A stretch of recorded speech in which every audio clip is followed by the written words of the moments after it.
You're listening to the Author Stories Podcast,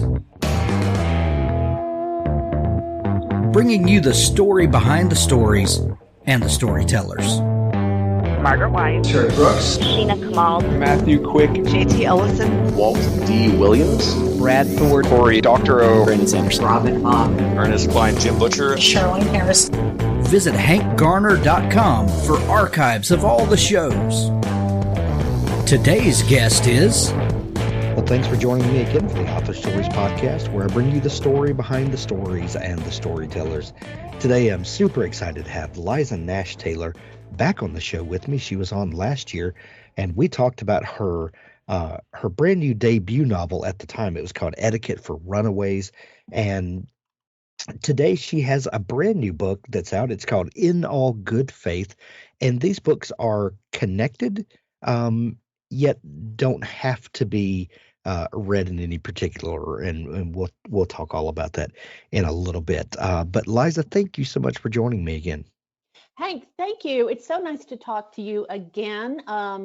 Almost a year ago, we talked after my first novel came out, and I don't know how many authors have had two novels come out during a pandemic, but I sure have, and it's been interesting for sure. But this time I kind of knew what to expect, and it's pretty much the same as last time. But I will have a couple of in-person things. That's great. Last year when we talked, speaking of the pandemic, I think that we all were hopeful that this thing was just about over. We had been through a pretty tumultuous summer, and surely it's going to get all back to normal just any day now. That hasn't exactly played out the way we hoped. But what was it like to launch a book during a pandemic? Well, and now launching a second book during the same pandemic. But, I'm sure your experience was not exactly the experience that we've all read about, the authors talking about launching their first book and going on book tour and all of that. What did you have to do to temper those expectations? Yes. Well, it's the only way I know how to do it is during a pandemic. So, of course, I don't even know how to write when there's not one going on. Exactly. Well, I had a fabulous publicist, Anne Marie Nieves from Get Read PR, and she was terrific at generating Zoom events and Facebook Live events and podcasts like Speaking with You. So those really saved me and all of the authors who had things coming out during the pandemic. And it continues to be that way, and I think it's going to continue to be very much of a virtual thing to have a book come out.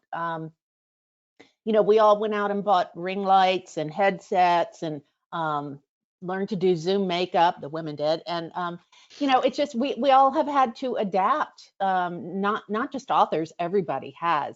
But hopefully going forward, there'll be a sort of a nice hybrid of being able to reach more people all over the world through, virtual events, but also getting back to in-person, face-to-face, actually really connecting with readers. And that's something that I look forward to and that I've missed.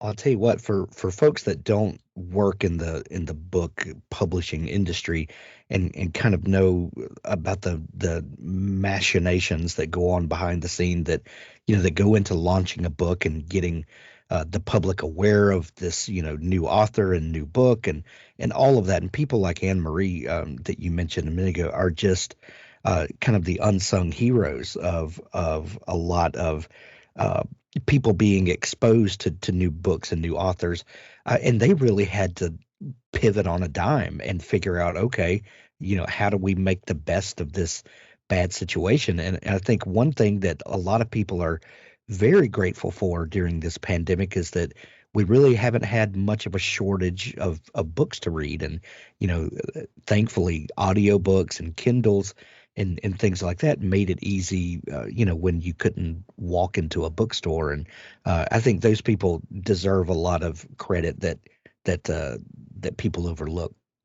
Yeah, I agree with you, and certainly my local indie bookshop, New Dominion Bookshop, has just been fabulous. They're hosting me with a reading and signing event on September 10th, and um, it's these little. I think during the pandemic, not only do we rely on the big platforms, Facebook and Instagram and Zoom, but also it comes really much more down to word of mouth. When people aren't really seeing each other and going to parties and talking about what book you're reading, it's more like, hey, people, you have to make a point to talk about it and bring it up, and so there's been that. I've had a lot of friends and my family, of course, they had better, promoting my book. But I'd be interested to see what it's like to launch a book when when an author actually could go on a book tour and meet with lots of book clubs, and I'd be interested to just see what the differences would be. Sure. Um,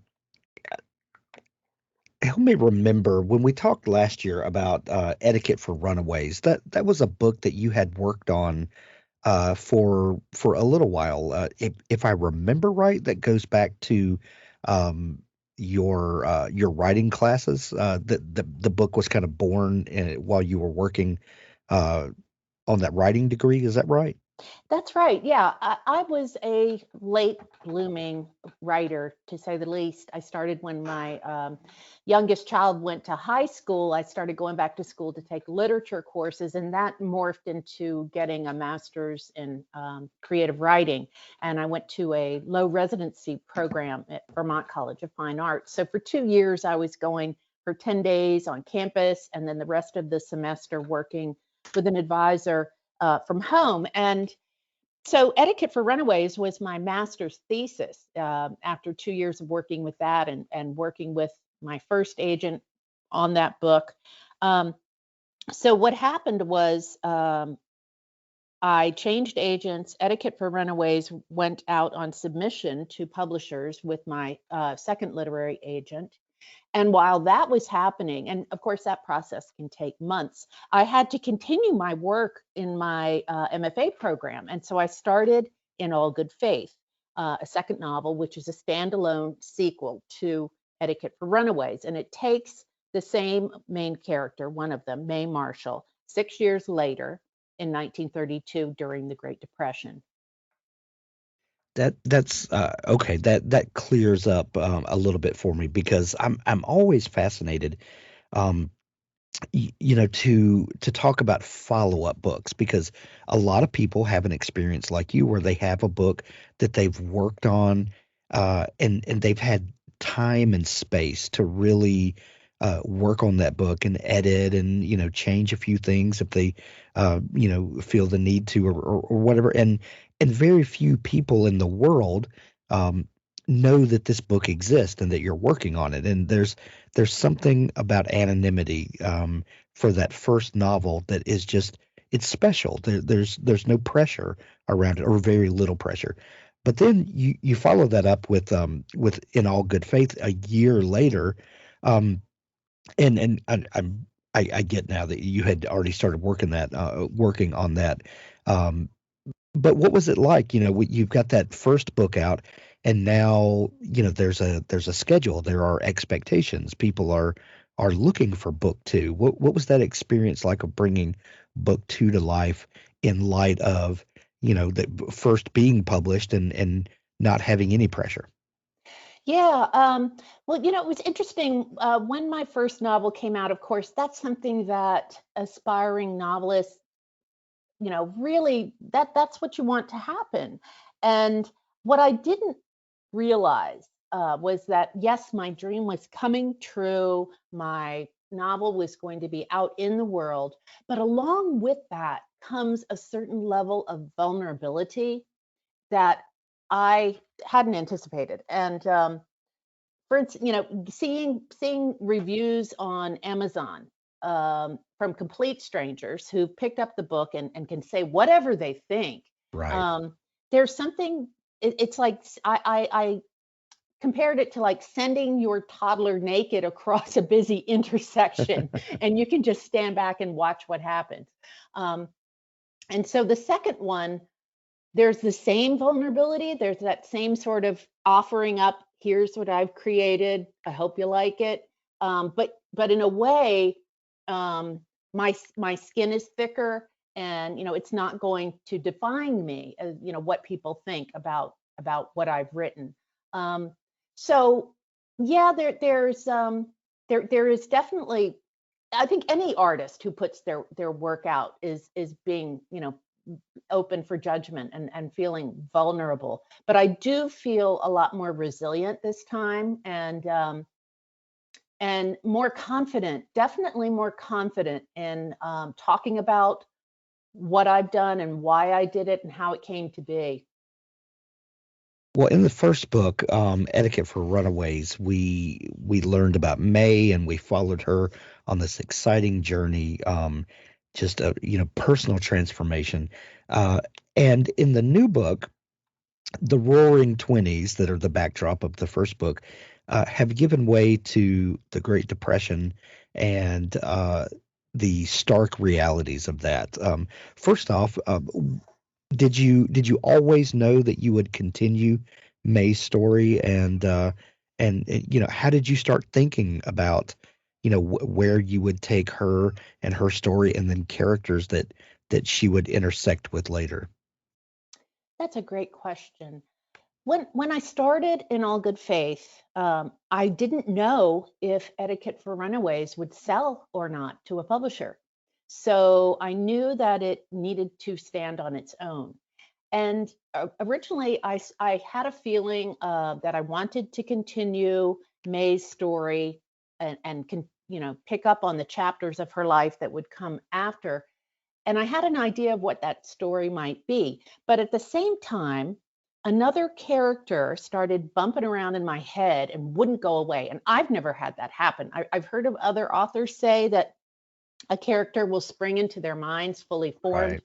And this teenage girl just sort of kept knocking around. And finally, I started listening to her, and I gave her a name, which is a combination of two Charles Dickens characters, from Little Dorrit and from Oliver Twist. And once I gave her a name, she really just sprang to life. And some of the research I had done sort of fell into place. And this one central event, the bonus march, became the center of the story. And both May's story and Dorrit's story, I told parallel alternating chapters, and then coming around this central event in the summer of 1932, their stories could intertwine, their lives could intertwine, and they could influence each other in ways that neither could have imagined. One thing that I love about historical fiction is that it's a guilty pleasure in a lot of ways, because you get a great story, you get to go on a journey with some characters, but you also get to learn some things about the world that we live in, about the past, sometimes recent past, sometimes distant past. But it's a fun way to broaden your understanding of other people and other times.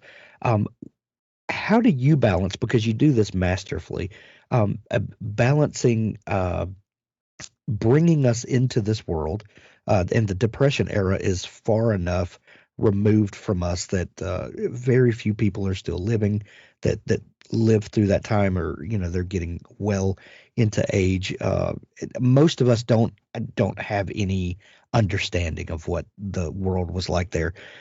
So how do you balance giving us enough details that it feels like that we are there and that we understand the times and the people, while keeping it entertaining? That, to me, that has always seemed like such a great tightrope that you're having to walk, because you don't want to just inundate people so that they feel like they're sitting in history class, but at the same time you want to give enough texture and history to the story that we can relate to it. How do you balance those? That's another good question. Thank you. Well, I tell you, I love doing the research. I mean, I can just go down a rabbit hole and spend days on Pinterest looking at, at vintage photographs and things like that.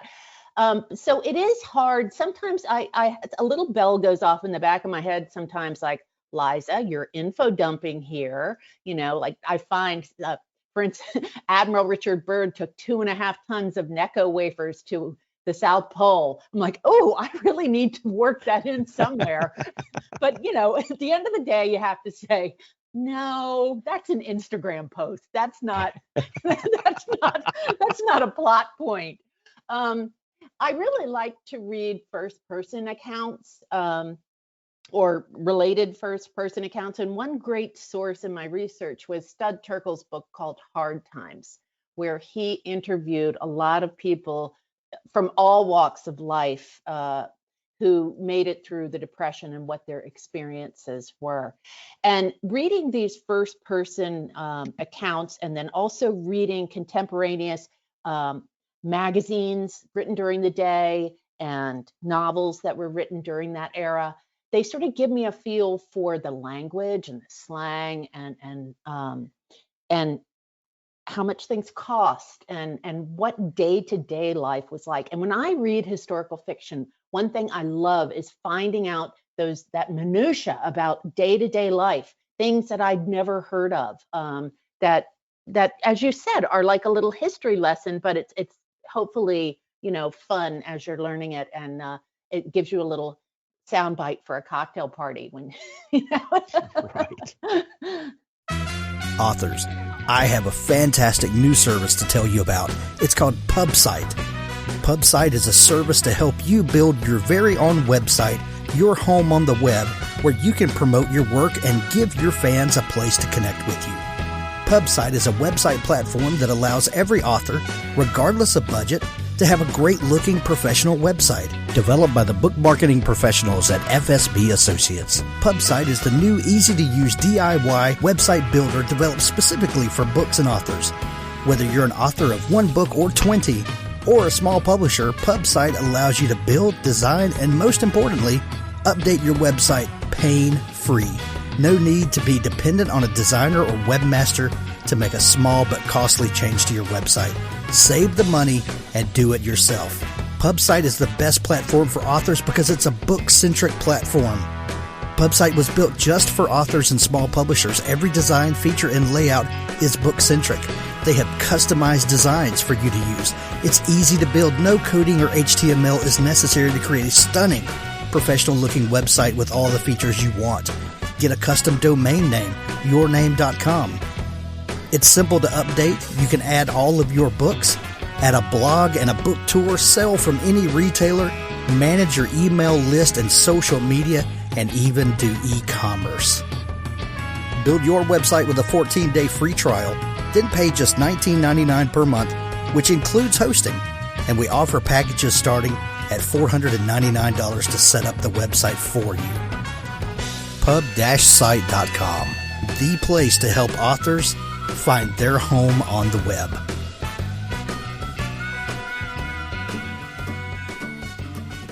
Looking for a tool to help you visualize your story before the drafting begins? Plotpins is cloud-based and optimized for any device. There's nothing to download. From the new writer who isn't sure how to tell their story to the veteran who can increase their productivity dramatically, we've had experienced writers lay out a detailed structure for several novels in a series in a matter of a few days. The app takes you through 4 steps of the process: the concept or log line. Make sure you have a solid concept that you can keep coming back to throughout the process. The outline, 12 beats and 3 acts, each has a description of what should be happening with examples. The board, 40 cards. We take the 12 beats and add sub-beats to those, breaking it down even further and being very specific about what should go into each. These also have examples and descriptions. Right. We take those 40 cards and turn them into a to-do list.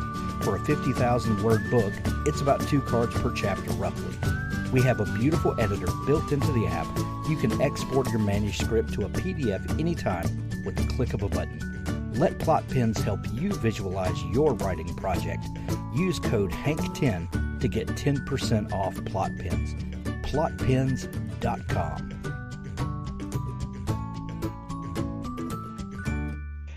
As you're working on this book over the last year and getting it ready for publication, and there's probably a pass or two of editing that you did. Were you surprised at the similarities between the Depression era and what we have been going through this last 18 months? I know they're not on the surface similar, but when you start digging down, I think there are kind of a lot of similarities of what we've been going through. Did any of that strike you? Oh, yes. Oh, yes. When I started this book in 2016, I think it was, nobody imagined that, we'd be where we are this summer of 2021. But, I think in the past year and a half, many of us have come to sort of define our pod of close friends to quarantine with. And this implies to me like a level of mutual trust and concern that we've never had to qualify before. Who is our inner circle? Who are we? Who has our backs? Who are we looking out for? And we worried over sick friends and kept each other afloat. And I'm sure that during the Depression, your next door neighbor might lose their house in a bank foreclosure. Someone who's hardworking, it's no fault of their own. And we see the same thing happening now. Hardworking citizens losing their jobs and their homes, just because of circumstance. So I hope, this is it. I definitely see some parallels, and I hope that those little positive outcomes that we glean from this time and from that time stay with us. For sure. One of the most interesting little storylines in the book has to do with Dorrit and the way she was raised and the religion that she was raised in, and her mother's kind of a zealot, and Dorrit wrestling with what she actually believes, and how she sees the world, and where she thinks all of these things line up. Where did the idea for that storyline come from? Well, faith is obviously, I mean, the title came late in the process, but faith became pretty early on a theme in the book. For Dorrit, certainly, I started reading about Christian Science, and I found it fascinating. It's a religion that was started by Mary Baker Eddy in 1879 in Boston. She had what she described as an incidence of divine healing. And she, her theory is that intense contemplation of the perfection of God can heal. Now, if you go on the website today of the Church of Christ Scientists, they say that everyone can choose for their families the kind of health care that meets their needs.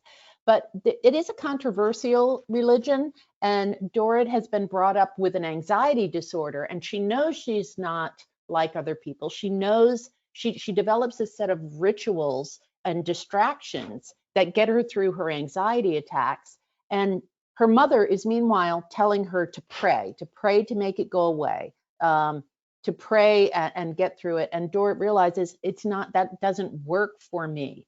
So she, through her storyline, takes her through an exploration of what does she believe in, who can she believe in, and how can she believe in herself, and and help herself to get through this anxiety issue. And on May's side, the issue of faith is faith in herself again, in sort of coming back home and trying to revamp the family business, and faith in her ideas as a business person, and also faith in her marriage, in her husband, trusting him to take care of them, and the issues that they deal with, the conflicts that they have of faith with each other in their marriage, that are exacerbated, of course, by the terrible hard times that they're going through. Speaking of the anxiety that Dorrit struggles with, there is a certain stigma even still around mental health, and my mother worked in mental health for all of her career, and there was a lot of talk about it around our house and things like that. But not for everyone. That's something that people still are not comfortable talking with. And you think about the stigma around mental health now until you start looking back at like the Great Depression era, and you just think we have that there's a stigma now. There was there was really a stigma then. Um, and it's to the point now that when someone mentions that they have anxiety or they struggle with this or that, um, it's accepted. People just nod their head, and this is a thing that we can talk about now, but not always. That was an interesting thing that you wrote into the story. What was it that got you to thinking about this and thinking about how we have changed as a society, and maybe how far we still have yet to change? Yeah, well, I wrote about her anxiety from a very personal place. It's something I've struggled with since I was a teenager. So I was able to pull from my personal experiences in her going through anxiety attacks and how she anticipates them and deals with them when they happen. But as with my first book, I sent a list of questions, medical questions, to my family doctor, and he is something of a medical historian, and he loves helping me with the medical research. So he loaned me a 700-page volume called The Modern Home Physician, and it's edited by the very aptly named Dr. Wise, and it's got gruesome diagrams and pages and pages. I think it has 7 pages in small print on mental disease, and anxiety is classed under mental disease. So I used this medical textbook as a source for all of the treatments for and symptoms and of the day of the early 1930s. So when I talk about typhoid or diphtheria, that's where I'm getting the information from. I needed to know, did they have antibiotics then? No, they didn't. But anyway, in mental disease, I read about how it was perceived at the time, it really was sort of not something that was considered a part of a normal person's life. One quotation from the book, it says, the incidence of insanity is considerably greater among the unmarried. Insanity is also more common among those who've been widowed. So in my story, Dorrit goes to the Boston Public Library and trying to self-diagnose, and she finds this medical text and she reads it, and it gives her a lot of conflicting and confusing information and leads her to sort of say, yeah, okay, I know that there's something medically wrong with me, but I can't get Freudian therapy, and I'm just going to have to find a way to deal with this on my own. But it was fascinating reading about medical treatments from 1932. I'll bet. And scary in a lot of ways, I'll Yes. bet. Oh my goodness, yes. Oh man. Well, speaking of things that it can be shocking and scary, or the different experiences that men and women had during the Depression era, as compared to now, and not that our interpersonal relations are perfect now, but hopefully we've come a ways in a century. What were some of the more shocking things about the difference in the way women were treated then? Well, one thing that surprised me was that during the Depression, some institutions like railroads and the Postal Service laid off all of their female employees in order to make those jobs available to men who had families to care for. But in the 1930s, I think, aside from the Depression, in that era, men were expected to be the providers while women stayed home, and an unmarried woman was labeled a spinster and generally disregarded by society. Um, so I think that for men, the struggles of that era were tied to their self-esteem as breadwinners, and some men left their families saying they were going to search for work and they never came back. That was the circumstance that Kristen Hanna writes about in her recent novel about the Depression called The Four Winds. But women learned to adapt and to make do with less and then to make do with nothing. And they entered the workforce where they could find jobs like picking crops, and they proved that they could work as hard as men. And then going up into the next war, women went to work in the munitions factories and things like that. So May is conflicted by the pushback she gets while she's attempting to revamp her family business to adapt to the hard times. And she decides to act on her own intuition without her husband's consent. And in 1932, that was a big deal. Right. There's a lot of depression, pardon the pun, and hardship in the book, but ultimately there's a huge thread of hope that runs through this story. Was that something that was conscious on your part to make sure that you didn't let the reader just feel hopeless all the time, or is this just part of your personality naturally, or how do you balance the starkness of the time while also not ever letting us just fall completely into despair? That's a great question.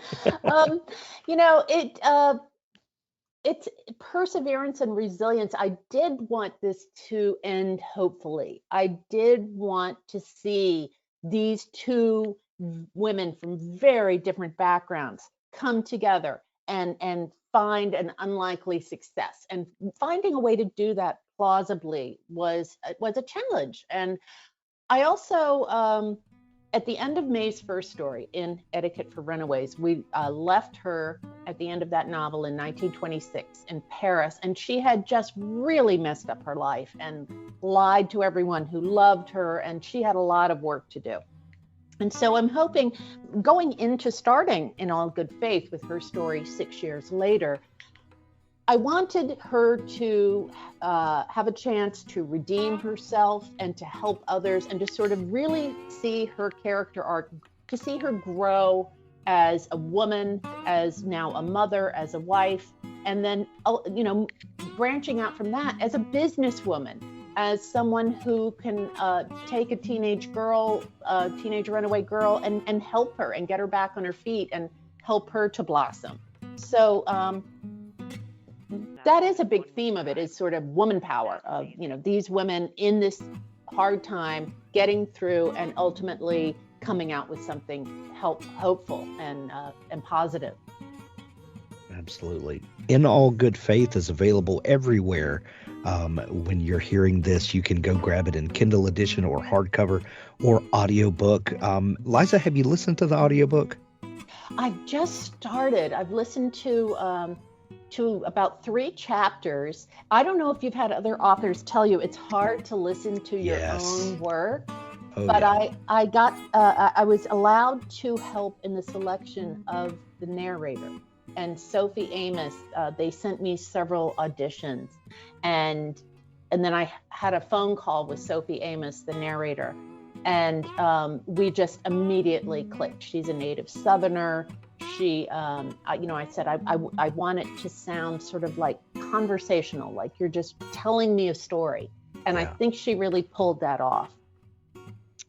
Well, I can't wait to grab it and listen to it as well.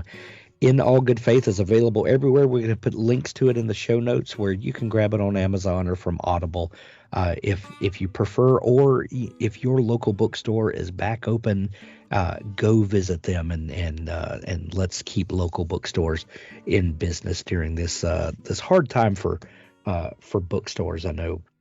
So let's do what we can to help them out. Liza, this has been so much fun catching up. Thank you so much for taking time to come back on the show. Hank, thank you so much for having me. I love talking to you. Wargate Books presents Hit and Fade, Forgotten Ruin, Book 2, by Jason Anspach and Nick Cole, narrated for you by Christopher Ryan Grant. Chapter 1. The army of the dead walked straight into our ambush east of Fortress Hawthorne. That's what the FOB is called now, Fortress Hawthorne. Despite it being officially known as Forward Operating Base Hawthorne, as was originally intended when the 50 detachments of various special operations groups came forward through time from Area 51. A one-way mission to save Western civilization from a rampaging nanoplague destroying the very fabric of said civilization. Apparently, we overshot the temporal insertion point and stuck the landing. Sorta. About 10,000 years too late. Said civilization is now basically something straight out of Tolkien or Dungeons and Dragons, which we've all now gotten a lot more familiar with thanks to our resident expert and fledgling hedge wizard, the infamous PFC Kennedy. But the Rangers just call it the FOB. The first of our explosives to ruin the leading elements of the army of the dead advancing on us, Claymore mines the recaptured forge back at Hawthorne had cranked out in the weeks after we'd retaken it from King Triton, were fired by Ranger Sergeant Kang down there with the scouts and Captain Knifehand's assaulters.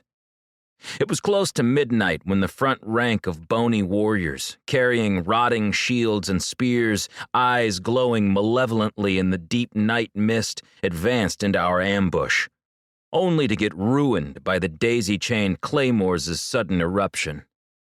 Above us, a cloud-shrouded moon cast a wan yellow light over the battlefield.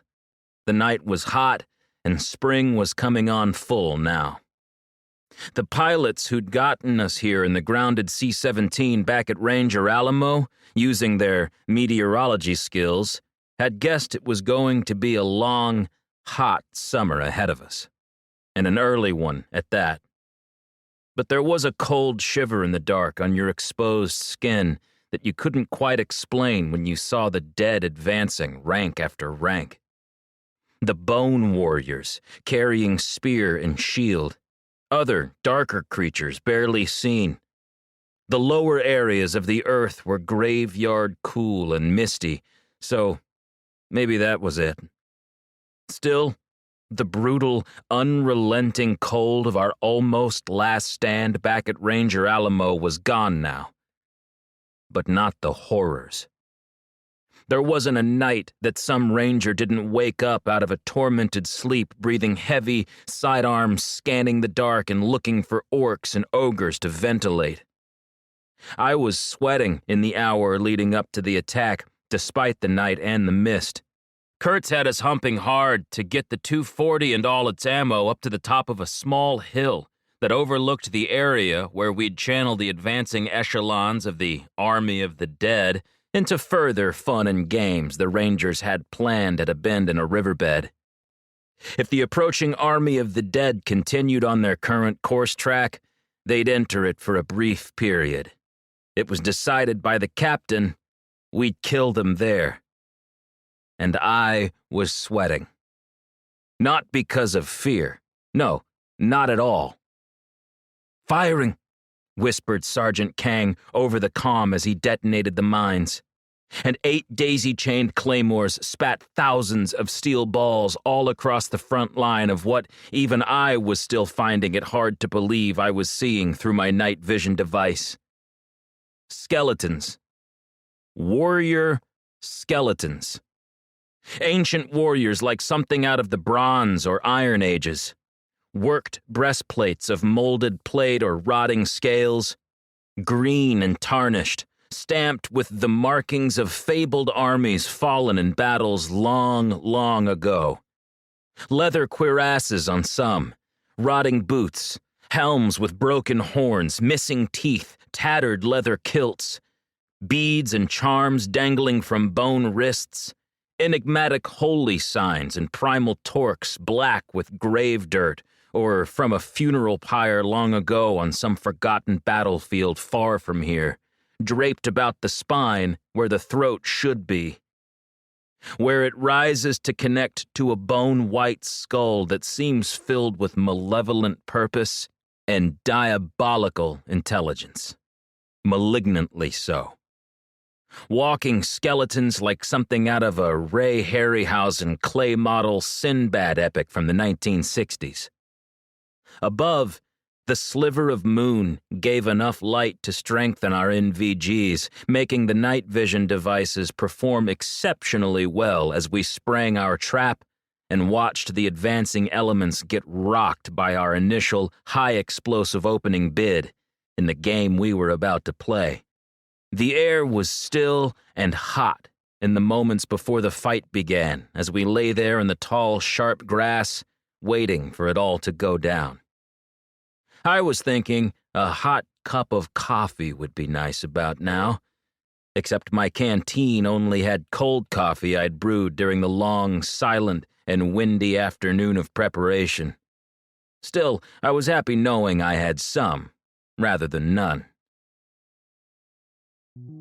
Authors, if you're looking for a partner to help ensure that your book is the best it can possibly be, look no further than Pico's House. Crystal and her staff make a conscious effort to be critical yet courteous.